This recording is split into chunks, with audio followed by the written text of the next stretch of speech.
အားလုံးပဲမင်္ဂလာပါပြန်လဲကြိုဆိုလိုက်ပါတင်းမှာတော့ Oni Count SMB ရဲ့ episode 1ကျွန်တော်ကိုယ်တိုင်တင်မှာဖြစ်ပါတယ်ဟုတ်ပါကြီး SMB မှာပါဝင်ခြင်းနဲ့ဆိုရင်တော့လေကျွန်တော်မနေ့ကဗီဒီယိုတစ်ပုဒ်တင်ခဲ့ပါတယ်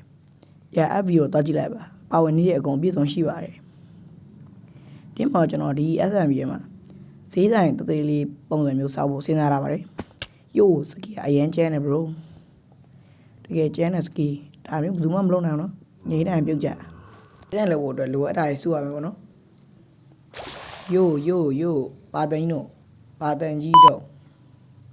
တန် bro ကြောက်တယ်ကြားလိုက်ရမလား yeah ကျွန်တော်အခု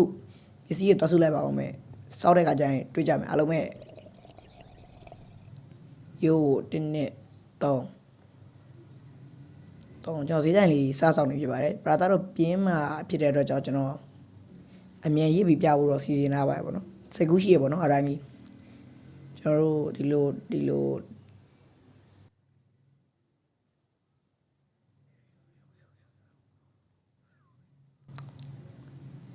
ယို line နေခဏလက်တွေ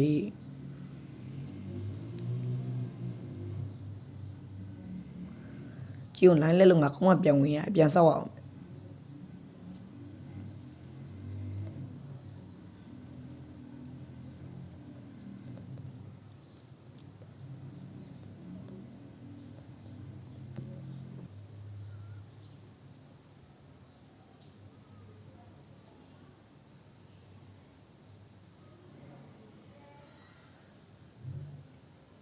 ကဲမင်္ဂလာနံနက်ခင်းကိုရောက်ရှိလိုက်ဖြစ်ပါတယ်ကျွန်တော်နေမဲ့ဆိုင်နဲ့ကျွန်တော်ပစ္စည်းတွေရွှေ့ရပါတယ်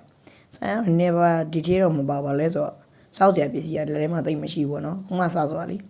နောက်မှညရင်တော့ပြန်ပြင်ပါပါအခုအကြီးအကြည့်အောင်ဘယ်ကစီချင်တော်မှမသိရာကျွန်တော်တော့ကားမတော့မှာကျွန်တော်ဒီနေ့မှာတော့ဗီဒီယိုလေးကအရန်တိုးသွားမှထင်ပါတယ်နောက်ကိုကျွန်တော်မိတ်ဆက်ဖို့မေ့နေတာဗီဒီယိုပြီးကနေမှမိတ်ဆက်တယ်ပေါင်းချင်တယ်ဆိုရင်တော့ကျွန်တော်မနေ့ကတင်ထားတဲ့ဗီဒီယိုလေးကိုသွားကြည့်လိုက်ပါအားလုံးပဲဒီဗီဒီယိုဒီလောက်ပါပဲကြည့်ရှုပေးတော့ကျေးဇူးတင်ပါတယ်အားလုံးပဲဘိုင်ဘိုင်